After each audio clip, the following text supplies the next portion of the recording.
Tessa Mauricio. Thank you. Happy New Year, guys, and congratulations. I think, yung wish niyo makasama sa MMFF, parang slightly nangyari na siya because lahat ng movies, we see the trailer, no, just before watching it, and yung posters niyo are all over talaga, and I think people are really excited to see your movie very soon. Ang hirap nga niya, no, for a first movie. Ang tanong ko muna kay Robin. Robin, did you research on, like how werewolves are and mga animals are? Oo. And if sana makwento mo sa amin yan. And when doon sa shoot, did you actually feel na I actually really became the werewolf boy already? Yung po sa workshops namin, Miss Ana Fileo, parang 1 hour po siya magpi-play ng video na wolf na naglalakad. Tapos ginagaya ko po yung kilos ng wolf, kung paano siya maglakad, kung paano siya kumain, kung paano siya mag-react sa tao. As in, lahat po, detalyado po tinuro ni Miss Ana sa akin yan kung paano talaga gumalaw yung wolf. For 1 hour, bawal po ako mag-break. As in, wolf lang ako. Tapos, may ginagawa po siya sa akin na parang, ano gagawin mo pag ginanto ka ng tao, wolf ka, di ba? Bawal po ako mag-break, 1 hour yun. Tapos sa shooting po, hindi na ako hindi po ako masyado nahirapan na nung nasa shooting kasi feeling ko po talaga werewolf na ako. Hindi, parang hindi ko nga po masyado nakakausap yung kapatid ko sa shooting eh. Kasi wala po akong, parang nananahimik lang talaga ako. Kasi feeling ko hindi po talaga ako nagsasalita. You were character talaga. Opo. Hindi mo Nakapaa po ako as in sa shooting po mismo. Yung location namin po kasi mag-grass, gano'n. Tapos nakapaa lang po ako the whole time. Buong taping. Tapos hindi ako nag-makeup. Tapos yung dumi, sinasadya ko po talaga, dinudumihan ko yung sarili ko. Yun po. Anong character or trait ng werewolf do you think as people, no, will be good for us to emulate? Ano yung sa tingin mo magandang kunin from what werewolves are like? Yung siguro, yung hihintayin ka niya kahit gaano katagal. Saka yung loyalty niya. Nice. Yun po. Angela naman, I think siguro yung isa sa pinakamahirap na kailangan mong i-deliver is, to actually act with somebody who hardly has lines. Di ba, minsan wala namang masyadong sasabihin si Rap. Paano mo yung tinawid? How were you able to handle that? Ano yung cues na hinanap mo para magawa mo yung mahirap na pag-acting na yun? For me po, I think mas mahirap po yung part ni Robin na wala siyang kahit anong lines. And for me po, nadalian po ako mag-work with Robin because kahit wala siyang lines, he can clearly communicate kung ano yung gusto niyang sabihin through his eyes and his actions. So, when we're acting together and iniisip ko po na parang pet dog siya. Na parang, sit. Tapos parang nakakaintindihan mo siya. Pero hindi ko naman po siya kinakomand na mag-sit or like eat or stop, go. Yun po.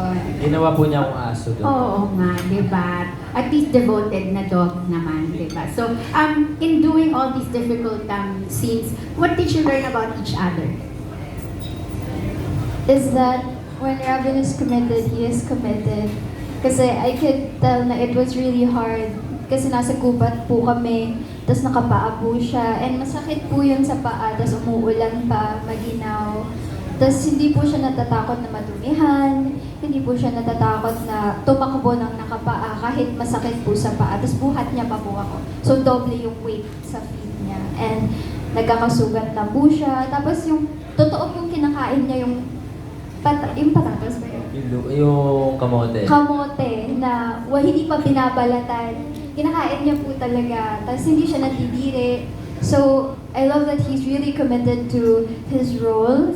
And, yun po, hindi po siya nahihiya kasi he loves what he does. That's very good to hear. How about you, Robin? What have you discovered about Natutunan ko Angela? naman po, sobrang committed din ni Angela. And sa amin dalawa, parang dito sa Werewolf Boy, parang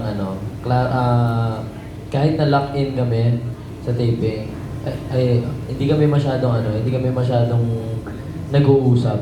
May may parang, okay, shooting muna tayo, trabaho muna tayo. nakafocus po talaga kami na sobra sa shooting. And for a last question, ang sabi mo, Robin, kanina when you were saying your wishes for 2026, laging kami ni Angela. So, is that what we can hope to see for the rest of 2026? Talagang magkasama kayo sa mga projects by choice? Kahit ano naman po ibigay sa amin, tatanggapin namin ni Angela. Kung sakali man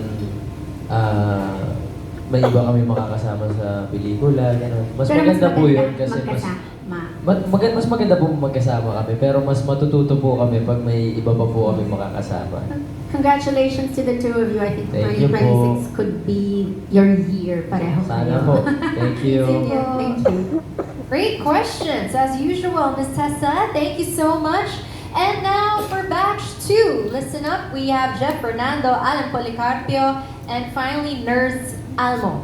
For now, let's listen from the Daily Tribune. We have Jeff Fernando.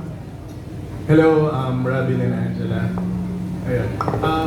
First question natin is, napansin ko dun sa trailer na sa remote area kayo nag-shoot, di ba? Ayun. Kamusta si Direk Chris bilang dahil ito ang una niyong pelikula, di ba? You have to deliver talaga. Kamusta siya bilang director? Stricto ba siya? Bawal ba mag-cellphone? Bawal mag-social media during work? Kwento. Si Direk Chris po, sobrang particular siya with his time. Gusto niya po nasusunod lahat sa schedule. And what we love about Direk Chris is that kahit sobrang strict siya with his time, he is not sobrang strict sa amin. He lets us do what we need to do. Ine-encourage niya po kami to act on our own accord. Hindi niya po tinuturo yung sobrang detalyado. Sinasabi lang niya yung kung ano yung dapat mong maramdaman. And then, ikaw na yung magko-connect ng dots and ikaw na yung magde-deliver. That's what we love about him. Hindi po siya mahirap katrabaho. Sobrang saya pong kasama ni Direk Chris. Lagi po kami kumakain ng sabay. May food po siyang dala. Nagpapaluto siya or nagluluto siya. Tapos, he's just a joy po. And I really love Direk Chris. Well, happy birthday, Happy Direk birthday, Chris! Robin, ikaw, may gusto kong share working with Direk Chris. Si Direk Chris po, grabe. Kung anong oras yung nakalagay sa call sheet na pack-up, yun po yung pack-up nyo. Hindi po yan mag-overtime kahit 1 minute. Tapos, yung pinaka-gusto ko po kay Direk Chris, na pinaka-natutunan din namin ni Angela, mahal na mahal niya lahat ng tao niya sa set. Pantay-pantay po yung tingin niya sa lahat. Gusto niya po pag meron siyang pagkain, lahat meron. Halimbawa may mga biscuits po siya, papaikot po niya yun, papamigay niya siya mismo. Tapos po, gusto niya masaya lang palagi kami.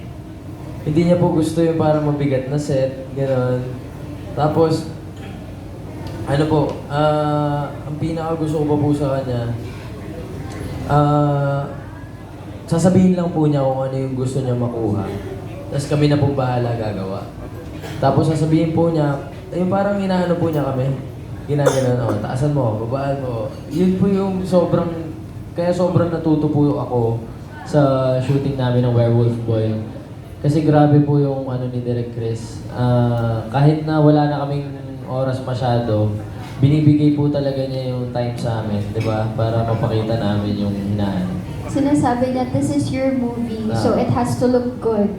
So, ibigay niyo na ano yung kailangan niyo ibigay. Ayan, mahal na mahal po namin si Direk Chris. Galing. Next question is based to sa isang Korean di ba, movie. Pinanood niyo ba yung original or lumayo kayo para hindi kayo maapektuhan yung performance niyo?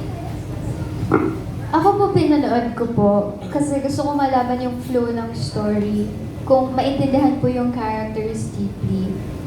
Pero, ayun po, trinay ko po yung best ko na wag naman po gayahin yung original to a T kasi magkaiba naman po yung adaptation sa direct na copy. Tapos, yun po yung challenging part for me kung paano ko po ipoportray in a Filipino way si Sarah. And I think it paid off naman po kasi inaral ko po siya talaga. Okay. I did my homework. Robin.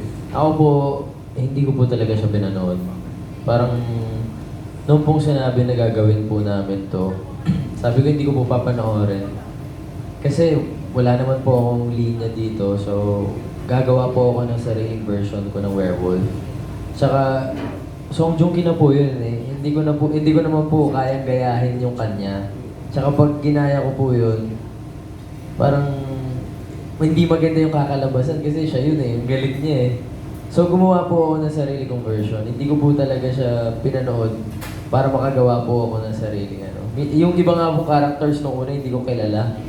Kasi nga hindi ko po siya pinanood. Nung binasa ko lang po yung script, doon ko po siya mas naintindihan. Yun po. Okay, thank you and congratulations. Thank you po. Okay, maraming salamat po. Ngayon naman pakinggan natin from Philippines